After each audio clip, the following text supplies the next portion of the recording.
बात करते हैं बेटा ग्राफ में। हमने अभी पैरेलल समझ लिया, हमने अभी इंटरसेक्ट समझ लिया, अब हम यहां पर समझेंगे कोइंसिडेंट। अब यहां हम जो समझेंगे बेटा वो समझेंगे कोइंसिडेंट लाइन। और कोइंसिडेंट लाइन का मतलब होता है संपाती रेखा।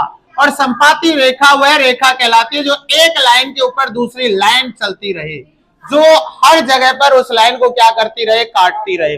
मैंने आपको बताया कि जो लाइन जितनी जगह पर काटती है उसके उतने ही सॉल्यूशन होते हैं। अब ये कितनी जगह पर काट रही है हमें खुद को नहीं पता, ये कहां कहां काट रही है, यहाँ सब जगह काट रही है ये लाइन। तो इसके जो सॉल्यूशन हो जाएंगे बेटा वो क्या हो जाएंगे, मैनी सॉल्यूशन हो जाएंगे।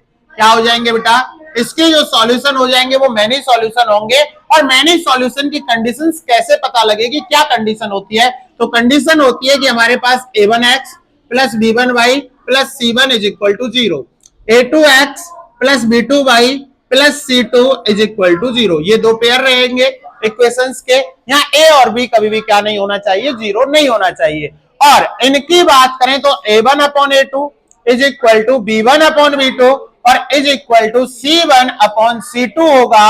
वहां आपकी जो लाइन बनेगी वो कोइंसिडेंट लाइन बनेगी। एक बार ध्यान से सुन लें, हमने पहली कंडीशंस जो पढ़ी थी वो पढ़ी थी इंटरसेक्ट लाइन की। इंटरसेक्ट लाइन जब बनेगी तो उसके कितने सॉल्यूशन होंगे, ओनली फॉर वन सॉल्यूशन होगा।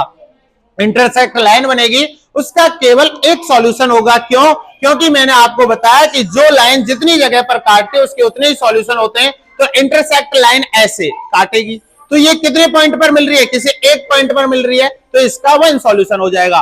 मैंने बात करी थी पैरेलल लाइन की, और पैरेलल लाइन का मतलब होता है कि जो लाइन आपस में कभी एक दूसरे को ना काटे। तो पैरेलल लाइन का मतलब होता है जैसे ये इसके पैरेलल है, ये इसके पैरेलल है, तो आप इसको कितनी भी लंबी ले जाओ ये आपस में कभी भी क्या नहीं होंगी, टच नहीं होंगी।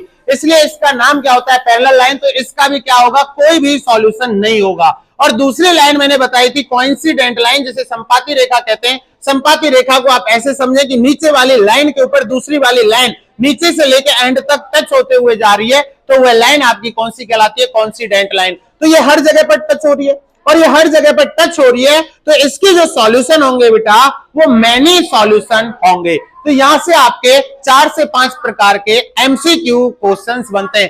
एक बार और याद रखें, इसके अंदर कई बार कॉन्सिस्टेंट एंड इनकॉन्सिस्टेंट का भी क्वेश्चन पूछ लिया जाता है। कॉन्सिस्टेंट बोले तो संगत और इनकॉन्सिस्टेंट बोले तो असंगत। तो आप याद रखें इनकॉन्सिस्टेंट केवल एक ही कंडीशन में बनेगी, जब आपकी लाइन पैरेलल होगी। और पैरेलल कब होती है, a1 upon a2 is equal to b1 upon b2 not is equal to c1 upon c2 होता है। जब पैरेलल